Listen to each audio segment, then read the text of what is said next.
మీరు ఎలాంటి బిజినెస్ చేస్తున్నా ఏఐ టూల్స్ ద్వారా మీ బిజినెస్ ని డబుల్ చేసుకోవచ్చు. జస్ట్ 49 రూపీస్కే ఏఐ టూల్.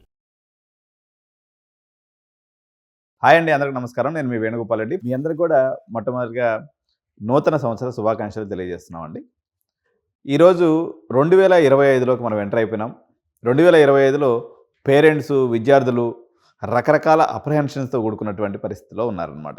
ఇంజనీరింగ్ పూర్తి అయిపోయి అమీర్పేటలోనో లేకపోతే బెంగళూరులోనో చెన్నైలోనో రకరకాల ఇక్కడ ఉద్యోగ అన్వేషణలో పిల్లలు వేటతో ఉన్నారు.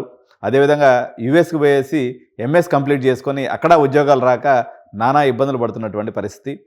ఆర్టిఫిషియల్ ఇంటెలిజెన్స్ రాకెట్ వేగంతో దూసుకొని మన మీదకి వచ్చేస్తూ ఉంది. ఈ పరిస్థితిలో ఏ స్కిల్ నేర్చుకోవాలి, అసలు ఏం చదవాలి, జావా నేర్చుకోవాలా, డేటా సైన్స్ నేర్చుకోవాలా, ఏఐ నేర్చుకోవాలా, లేకపోతే టెస్టింగ్ నేర్చుకోవాలా, రకరకాల మనుషుల యొక్క పిల్లలు ఆలోచనలతో సతమతం అయిపోతున్నటువంటి పరిస్థితుల్లో తప్పనిసరిగా 2025 అనుకోండి, లేకపోతే ఫ్యూచర్లో ఎప్పటికైనా కానీ నిలబడేటువంటి స్కిల్ ఒక స్టూడెంట్కి ఏదైనా ఉంది అంటే అది క్రిటికల్ థింకింగ్ అనేటువంటి స్కిల్ని ప్రతి విద్యార్థి తన జీవితంలో అలవాటు చేసుకోవాల్సినటువంటి అవసరం ఉంది. సో ఈ డిజిటల్ ఎరాలో, డిజిటల్ ల్యాండ్స్కేప్లో ఈ క్రిటికల్ థింకింగ్ యొక్క అవసరం ఏంటి, దీన్ని మనం ఏ రకంగా ఆకళింపు చేసుకోవాలి, దీంట్లో ఏమేమి ఉంటాయనే విషయాన్ని ఈరోజు మనం వీడియోలో చూసేద్దాం. 2025లో మనకి ఏంటి అంటే 40% of the current job roles అన్నీ కూడా ఒక సిగ్నిఫికెంట్ ట్రాన్స్ఫర్మేషన్ అయ్యి ఏఐతో ఇంటిగ్రేట్ కాబోతున్నాయి అన్నమాట. సో ఇది కేవలం లెక్క మాత్రమే కాదు, మనందరికీ కూడా విద్యార్థి లోకానికి, అదేవిధంగా యంగ్ ప్రొఫెషనల్స్ ఎవరైతే సాఫ్ట్వేర్ ఇంజనీర్స్, అదేవిధంగా డిఫరెంట్ ప్రొఫెషన్స్లో ఉన్నారో వాళ్ళందరికీ కూడా ఒక వేకప్ కాల్ అని చెప్పాలి. సో ఈ వేకప్ కాల్లో మనం చూసినప్పుడు ట్రాన్స్ఫర్మేషన్ అనేది ప్రతి సెక్టార్లో స్టార్ట్ అయిపోయిందండి. అది ఫైనాన్షియల్ సెక్టార్ తీసుకోండి, ఎందుకంటే ఏఐ అల్గరిథమ్స్ అనేవి కాంప్లెక్స్ ట్రేడింగ్ డెసిషన్స్ని కూడా తీసుకోగలుగుతున్నాయి. అదేవిధంగా హెల్త్ కేర్ ప్రొఫెషనల్స్ కూడా వాళ్ళ పక్కనే డయాగ్నోస్టిక్ చేసేటువంటి విషయంలో ఏఐ సిస్టమ్స్ని వాడుకోవాల్సినటువంటి పరిస్థితి. అదేవిధంగా అటానమస్ వెహికల్స్, ఎలాన్ మస్క్ ఎవరైతే తీసుకొచ్చారో అటానమస్ వెహికల్స్ ఈ ట్రాన్స్పోర్టేషన్ రంగాన్ని, ముఖ చిత్రాన్ని మొత్తాన్ని మార్చివేసినటువంటి ఈ పరిస్థితుల్లో ఇది ఎంట్రీ లెవెల్ పొజిషన్స్ని ఇంపాక్ట్ చేస్తాయని చాలామంది అనుకుంటూ ఉన్నారు. అది వాస్తవం కాదండి.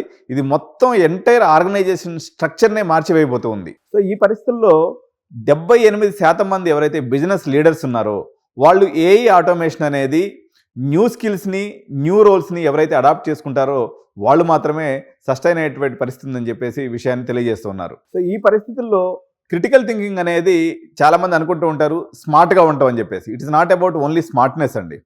సో మీరు అనలిటికల్గా ఉండాలి, అదేవిధంగా సిస్టమేటిక్ అప్రోచ్ ఉండాలన్నమాట. ఒక ఇన్ఫర్మేషన్ని ప్రాసెస్ చేసుకోవడంలో కానీ, ఆ ప్రాసెస్ చేసినటువంటి ఇన్ఫర్మేషన్ ద్వారా మనం నిర్ణయాలు తీసుకునేటప్పుడు కానీ చాలా ఎట్లా ఉండాలంటే ఒక సిస్టమేటిక్ అప్రోచ్ అనేది ఉండటం అనేది చాలా అవసరం ఉంది. సో ఎక్కువగా ఆలోచించేసి మనం అంటే యాంగ్జైటీ అయిపోతుంది, లేకపోతే అట్లా చేసుకోవద్దు అనమాట. క్రిటికల్ థింకింగ్ మనం ప్రాపర్గా ఉన్నప్పుడు we can make confident and well reasoned choices. So మంచి నిర్ణయాలని ఒక సరైనటువంటి పద్ధతిలో తీసుకునేదానికి అవకాశం ఉంటుంది. So key elements of critical thinking మనం తీసుకున్నప్పుడు అనలిటికల్ రీజనింగ్. అనలిటికల్ రీజనింగ్ అంటే ఏంటంటే ఒక కాంప్లెక్స్ ప్రాబ్లం ఉందనుకోండి, దాన్ని చిన్న చిన్న ప్రాబ్లమ్స్గా, మేనేజబుల్ కాంపోనెంట్స్గా మనం ఫస్ట్ డివైడ్ చేసుకోవాలి. దాని తర్వాత సెకండ్ పాయింట్ వచ్చేసి క్వశ్చనింగ్ అజంప్షన్స్. అంటే ఆల్రెడీ దాని చుట్టూ ఉన్నటువంటి డిఫరెంట్ సిచ్యువేషన్స్ని, లేకపోతే అపోహల్ని, వీటన్నిటిని కూడా మనం క్రోడీకరించుకోవాలి, ఒక దగ్గర నోట్ చేసుకోవాలి. అదేవిధంగా థర్డ్ పాయింట్ మనం తీసుకున్నప్పుడు ఇవాల్యుయేటింగ్ ఎవిడెన్స్. సో మనం ఏదైనా ఒక పని చేస్తున్నాం అంటే దానికి ఒక ఎంపిరికల్ ఎవిడెన్స్ అనేది అవసరం ఉంటుంది. రిలయబిలిటీ అండ్ రిలవెన్స్ ఇన్ఫర్మేషన్ తీసుకొని మరోది ఇక్కడ నోట్ చేసుకోవాలి. ఇప్పుడు 3 పాయింట్లు మనం చూసాం. అనలిటికల్ రీజనింగ్ అంటే ఫస్ట్ పెద్ద ప్రాబ్లమ్స్ని చిన్నగా బ్రేక్ డౌన్ చేసుకోవటము, అదేవిధంగా రిలవెంట్ ఇన్ఫర్మేషన్ మొత్తాన్ని గ్యాదర్ చేసుకోవటము, అదేవిధంగా అజంప్షన్స్ అంటే దాని చుట్టూ ఉన్నటువంటి నోషన్స్ని, లేకపోతే బయాసెస్ని, వీటన్నిటిని కూడా ఒకదాన్ని నోట్ చేసుకోవటం. ఇదన్నీ అయిపోయిన తర్వాత ఫోర్త్ పాయింట్ ఏంటంటే లాజికల్ కన్క్లూజన్స్. సో వీటన్నిటిని బేస్ చేసుకుని, పైన 3 పాయింట్లని బేస్ చేసుకొని మనము సింథసైజ్ చేసుకోవాలి. ఈ ఇన్ఫర్మేషన్ని వెల్ సపోర్టెడ్ డెసిషన్స్ తీసుకునేదానికి సరిపడా మనం చేసుకోవాల్సినటువంటి అవసరం ఉందన్నమాట. సో ఇది అంత ఈజీగా రాదండి. Developing strong critical thinking requires consistence practice and right approach. ఇది మనం కంటిన్యూస్గా ఎక్సర్సైజ్ చేయాలి. రియల్ వరల్డ్ అప్లికేషన్స్ని మనం ఎప్పుడైతే మనం దీని ద్వారా చూస్తూ ఉంటామో క్రిటికల్ థింకింగ్ ద్వారా, అప్పుడు మనం ఈ డెసిషన్స్ని మనం జాగ్రత్తగా తీసుకునేదానికి అవకాశం ఉంటుందన్నమాట. సో కొన్ని ప్రాక్టికల్ టెక్నిక్స్ నేను మీకు చెప్తానండి.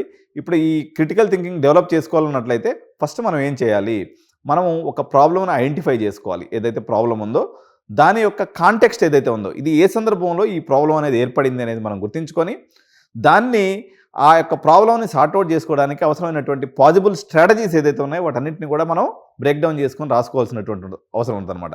ఈ స్ట్రాటజీస్ అన్నింటిలో ఏది బెస్ట్ స్ట్రాటజీ అనేదాన్ని మనం అనాలిసిస్ చేసుకొని మనం పికప్ చేసుకొని తద్వారా ఆ ప్రాబ్లం మీద మనం వర్క్ చేయాల్సినటువంటి అవసరం ఉంటుందన్నమాట.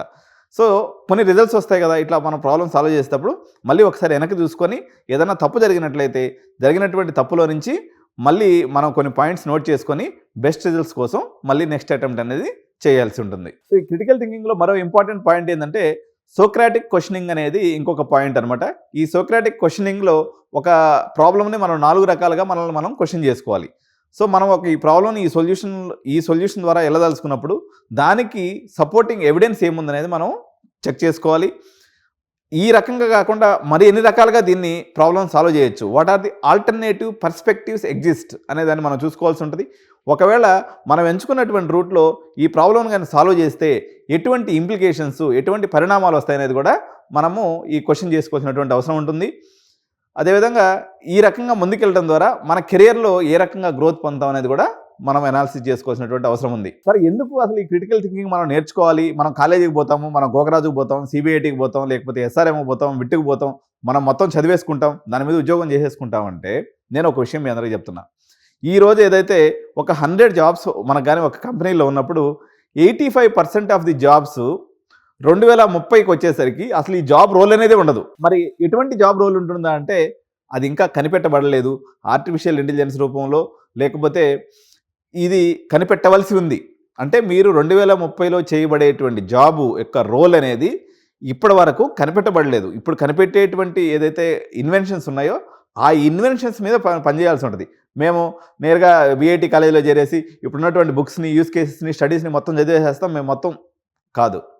ఫస్ట్ మీరు నేను చెప్పినటువంటి ఫార్మాట్లో ఈ క్రిటికల్ థింకింగ్ స్కిల్ని, అంటే మీరు జావా మీద పనిచేస్తారా, డేటా సైన్స్ మీద పనిచేస్తారా, లేకపోతే టెస్టింగ్ మీద పనిచేస్తారా, లేకపోతే ఎంబీబీఎస్ చేస్తారా, లేకపోతే మీరు చార్టర్డ్ అకౌంటెన్సీ చేస్తారా, ఇది కాదండి. మీరు సబ్జెక్ట్ ఏదైనప్పటికి కూడా నేను చెప్పినటువంటి ఫార్మాట్లో ఈ క్రిటికల్ థింకింగ్ మైండ్ సెట్ అనేది మనుషులు డెవలప్ చేసుకోవాలి. ఎవరికైతే క్రిటికల్ థింకింగ్ ఉంటుందో వాళ్ళు ఆ కంపారిటివ్ పీర్ గ్రూప్లో వాళ్ళు ముందు వరుసలో ఉంటారు. సార్, మరి ఇదంతా చేస్తూ ఉన్నాం, మరి ఏఐ అనేది అపరిమితమైనటువంటి వేగంతో మన మీదకి వస్తూ ఉంది కదా, ఎలా మనం తట్టుకోవాలన్నట్లయితే ఈ ఆర్టిఫిషియల్ ఇంటెలిజెన్స్కి, అదేవిధంగా ఆర్టిఫిషియల్ ఇంటెలిజెన్స్ క్యాపబిలిటీస్కి, హ్యూమన్ ఇంటెలిజెన్స్కి మధ్యలో ఒక స్వీట్ స్పాట్ అనేది ఒకటి ఉంటుంది. అంటే ఒక చిన్న గ్యాప్ ఉంటుంది అనమాట. ఈ గ్యాప్ని మీరు ఐడెంటిఫై చేసి ఆ గ్యాప్ మీద కానీ మీరు కానీ పట్టు సాధించినట్లయితే, ఉదాహరణకి ఏఐ ఏం చేస్తుంది, ప్యాటర్న్స్ని ఐడెంటిఫై చేస్తుంది, డేటాని ప్రాసెస్ చేస్తుంది. అదేవిధంగా హ్యూమన్ క్రిటికల్ థింకింగ్ ఏం చేయొచ్చు, మీరు దానికి క్రియేటివిటీని యాడ్ చేయొచ్చు, ఎమోషనల్ ఇంటెలిజెన్స్ని యాడ్ చేయొచ్చు. మీరు ఒక కన్ఫర్మ్డ్ డెసిషన్ తీసుకొని దాన్ని అక్రాస్ ది టేబుల్ మీరు పెట్టచ్చు. ఈ రకంగా ఏఐ చేసే పని ఏఐ చేస్తుంది. అదేవిధంగా ప్యాటర్న్స్ ఐడెంటిఫై చేయటము, డేటాను ప్రాసెస్ చేయటము, దానికి మీరు క్రియేటివిటీని, ఎమోషనల్ ఇంటెలిజెన్స్ని జోడించి కానీ మీరు కానీ మేనేజర్ ముందు కానీ పెట్టగలిగినట్లయితే మీ యొక్క కెరియర్ అనేది చాలా లక్రేటివ్గా ఉంటుంది. మీకు జాబ్ ప్రొఫైల్ అనేది పెరుగుతూ పోతుంది. మీరు ఏఐ దాటి నుంచి తట్టుకోవచ్చు. సో దీనికి మనం కొన్ని స్ట్రాటజీస్ కానీ మనం తీసుకున్నప్పుడు అప్డేటింగ్, మీరు టెక్నికల్ స్కిల్స్ని ఎప్పటికప్పుడు అప్డేట్ చేసుకుంటూ ఉండాలి.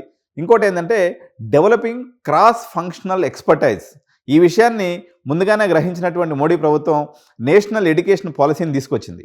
ఈరోజు మీరు బీటెక్ సిఎస్సి అనేటువంటి ఒక కోర్స్ చదవాలని చాలామంది పల్లెలు అనుకుంటూ ఉంటారు. బీటెక్ సిఎస్సి చదివి మీరు కానీ ఈసీఈ సబ్జెక్ట్ మీద అవగాహన ఉన్నట్లయితే మీరు ఎంబెడెడ్ సిస్టమ్స్తోనో లేకపోతే విఎల్ఎస్ఐతోనో పనిచేయచ్చు. మీరు ఒక ఎంబీబీఎస్ డాక్టర్ అయి ఉండి మీరు ఆర్టిఫిషియల్ ఇంటెలిజెన్స్ నేర్చుకున్నట్లయితే మీ యొక్క కెరీర్ అనేది మొత్తం ఎంబీబీఎస్ చదివినోడి కన్నా 10 times మోర్ ఫంక్షనల్గా ఉంటుందన్నమాట. దీన్నే క్రాస్ ఫంక్షనల్ ఎక్స్పర్టైజ్ అంటారు. ఒక చార్టెడ్ అకౌంటెంట్ అయ్యి మీరు ఆర్టిఫిషియల్ ఇంటెలిజెన్స్ కానీ చదువుకున్నట్లయితే అది బాగుంటుంది. అంటే మీరు రంగం ఏదైనప్పుడు కూడా దాంతోపాటు మరొక రంగంలో, ఇప్పుడు సపోజ్ మీరు మార్కెటింగ్ అనేటువంటి చదవాలనుకున్నాను, బీబీఏ మార్కెటింగ్తో పాటు క్రాస్ ఫంక్షనల్ సబ్జెక్ట్గా మీరు సైకాలజీ తీసుకోవచ్చు. అదేవిధంగా మీరు ఫైనాన్స్ ప్లస్ మార్కెటింగ్ అంటే మల్టీ ఫంక్షనల్, అంటే రెండో రంగంలో ఇంకొక రంగంలో కూడా మీరు నిష్ణాతులు అయినట్లయితే అటువంటి రంగంలో ఉన్నటువంటి నిపుణులకి ఈరోజు చాలా డిమాండ్ ఉంది. మేము పట్టుకున్న కుందేళ్ళకి మూడే కాలని చెప్పి ఫుల్ స్టాక్ నేర్చుకుని ఎలకాలం వాడు కూర్చుంటే మీకు ఎవరు ఉద్యోగం ఇవ్వరు. ఎందుకంటే ఆ యొక్క కోడింగ్ రాసేటువంటి క్యాపబిలిటీ ఉన్నటువంటి ఏఐ అందరికీ అందుబాటులోకి వచ్చేసింది కాబట్టి మీరు మోర్ దాన్ ఏఐ క్రియేటివిటీ ఎట్లా జోడించగలరు, మీరు హ్యూమన్ ఇంటెలిజెన్స్ని, ఎమోషనల్ ఇంటెలిజెన్స్ని దానికి ఏ రకంగా మీరు అటాచ్ చేయగలరు అనేటువంటి వాళ్ళకి మాత్రమే ఉద్యోగ అవకాశాలు ఉండేటువంటి అవకాశం ఉంది. ప్రాబ్లమ్ సాల్వింగ్ క్యాపబిలిటీస్ని ప్రతి ఒక్క స్టూడెంట్ కూడా ఇంప్రూవ్ చేసుకోవాల్సినటువంటి అవసరం ఉంది. సో ప్రతి ఒక్కరికి నేను చెప్పేది ఏంటంటే, మనలో చాలా మందిలో మిస్ అయినటువంటి అంశం ఎమోషనల్ ఇంటెలిజెన్స్. ఈ ఎమోషనల్ ఇంటెలిజెన్స్ని మనము మన జీన్స్లో నుంచి చాలా వరకు తుడిచిపెట్టేసాం. మెకాలే ఎడ్యుకేషన్ సిస్టంలో మీరు క్లాస్ రూమ్లో కూర్చొని రుబ్బేయటం, దాన్ని దున్నేయటం అనేటువంటి ప్రక్రియలో మీరు పడిపోయేసి ఈ ఎమోషనల్ ఇంటెలిజెన్స్ని చాలామంది విద్యార్థులు మన సిలబస్లో నుంచి కూడా వాస్తవంగా ప్రభుత్వాలు కూడా తీసేసినాయి. మీరు ప్రతి ఒక్కరు కూడా ఈ ఎమోషనల్ ఈక్యూ అంటారు దీన్ని. ఈక్యూ ఎమోషనల్ ఇంటెలిజెన్స్ అంటే ఎమోషనల్ కోషెంట్ అంటారు. దీన్ని ప్రతి విద్యార్థి కూడా డెవలప్ చేసుకోవాల్సినటువంటి అవసరం ఉంది. సో ఈ యొక్క క్రిటికల్ థింకింగ్ అని మీరు డెవలప్ చేసుకున్నట్లయితే ఇది కేవలం మీ అకాడమిక్ అండ్ ప్రొఫెషనల్ సక్సెస్లో మాత్రమే కాదు, మీరు ఇంటెలిజెంట్ డెసిషన్స్ తీసుకోగలరు, మీరు అడాప్టబిలిటీ చేసుకోగలరు. సిచ్యువేషన్స్ ఏదైనా, వర్క్ ఏదైనా, ఎన్విరాన్మెంట్ ఏదైనా, కంపెనీ ఏదైనా, ఫీల్డ్ ఏదైనా మీరు తప్పనిసరిగా మీరు అద్భుతంగా రాణించేటువంటి అవకాశం ఉంది. మీరు సక్సెస్సే పరమావధిగా ముందుకెళ్ళచ్చు. అందుకనే మీరు గమనించండి, ఇప్పుడు ఎవరైనా బీటెక్ అయిపోయినటువంటి విద్యార్థికి వాళ్ళ సిలబస్ కన్నా కూడా క్రిటికల్ థింకింగ్ మీద, రీజనింగ్ మీద ఎగ్జామ్స్ అనేవి పెడుతూ ఉంటారు. ఇప్పుడు ఎంఎన్సీ కంపెనీస్ అన్నీ కూడా, ఇప్పుడు ఇన్ఫోసిస్ కానీ, టెక్ మహీంద్రా కానీ, లేకపోతే విప్రో కానీ, వీళ్ళందరూ కూడా సిఆర్టీ అని మీ కాలేజీలో ఏదైతే చెప్తారో క్యాంపస్ రిక్రూట్మెంట్ ట్రైనింగ్లో మీకు ఈ పర్టికులర్గా క్రిటికల్ థింకింగ్ స్కిల్స్ మీద కొంత ఎంఫసిస్ అనేది మీకు కంపల్సరీగా అన్ని కాలేజీలో జరుగుతుంది. సో దీని మీద ఎవరైతే డే 1 నుంచి శ్రద్ధగా ఈ యొక్క థింకింగ్ని అలవాటు చేసుకుంటారో వాళ్ళు డెఫినెట్గా అవుట్స్టాండింగ్ అభ్యర్థులు అవుతారు. మీరు మంచి ప్యాకేజెస్లో కూడా మీరు కాలేజీలో సెలెక్ట్ అయ్యేటువంటి అవకాశం ఉంటుంది. సరే ఇదంతా మీరు చెప్తూ ఉన్నారు, ఇప్పుడు ఏం చేయమంటారు? మీ యొక్క క్రిటికల్ థింకింగ్ జర్నీని ఈ రోజుని స్టార్ట్ చేయండి. So challenge your self with daily problem solving exercise తోటే మీరు ఆ యొక్క డేని ప్రతిరోజు స్టార్ట్ చేయండి. ఆన్లైన్ కమ్యూనిటీస్ ఉంటాయి. ఈ అనలిటికల్ థింకింగ్కి సంబంధించినటువంటి ఆన్లైన్ కమ్యూనిటీస్లో మీరు జాయిన్ అవ్వండి. కొన్ని రిసోర్సెస్ నేను చెప్తాను, కొన్ని బుక్స్ లాంటివి. థింక్ స్మార్టర్ అనేటువంటిది మైకల్ క్యాలెట్ అనేటువంటి ఆయన రాశాడనమాట. ఈ బుక్ చాలా famous book critical thinking point of వ్యూలో. అండ్ సెకండ్ బుక్ వచ్చేసి critical thinking skills for dummies by Martin Cohen అనేది కూడా చాలా ఫేమస్ బుక్. మీరు దీంట్లో ఎవరైనా నిష్ణాతులు కావాల్సినటువంటి వాళ్ళు దీంట్లో ఈ బుక్స్ని చదవచ్చు. అదేవిధంగా కోర్సెరా అని చెప్పేసి, ఈడిఎక్స్ అని చెప్పేసి ఆన్లైన్ సోషల్ మీడియా ప్లాట్ఫామ్స్ కూడా ఉన్నాయి. దీంట్లో కూడా వెళ్ళేసి మీరు ఈ క్రిటికల్ థింకింగ్ మీద కోర్సును కూడా జాయిన్ అయ్యి చదవండి. ఓకే, జావా ఫుల్ స్టాక్లో ఒకటే కాదు, లేకపోతే ఒక సబ్జెక్ట్ అని కాకుండా కోర్సెరాలో మంచి మెంటర్స్ ఈ క్రిటికల్ థింకింగ్ మీద అనేక రకాలైనటువంటి టాక్స్ ఉంటాయి, అనేక రకాలైనటువంటి కోర్సెస్ కూడా ఉన్నాయి. వీటిని కానీ చేసినట్లయితే మీ ప్రొఫైల్కి ఇది ఒక యాడ్ అండ్ అడ్వాంటేజ్గా ఉంటుంది. సో ఈ క్రిటికల్ థింకింగ్ యొక్క ఆలోచన ఏదైతే ఉందో ఇది నిరంతర ప్రక్రియ అండి. మేము ఒక నెల రోజుల్లో నేర్చేసుకున్నాము అయిపోయింది అనే దానికి లేదు. ఎవ్రీడే ఈ క్రిటికల్ థింకింగ్ అనే దాన్ని మీరు ఎప్పుడు ఒక సబ్జెక్ట్గా తీసుకోండి. ప్రతిరోజు దీని మీద కొంత ఎంఫసిస్ చేయండి, దీని మీద ప్రాక్టీస్ చేయండి. ఈ వీడియో మీకు నచ్చినట్లయితే మీ యొక్క ఎక్స్పీరియన్సెస్ ఏదైతే ఉన్నాయో క్రిటికల్ థింకింగ్ జర్నీలో కామెంట్స్ రూపంలో వీడియో కింద తెలియజేయండి. ఇటువంటి మరిన్ని విషయాలు మీకు ఈ ఛానల్లో మీకు తెలియజేయడం అనేది జరుగుతుంది.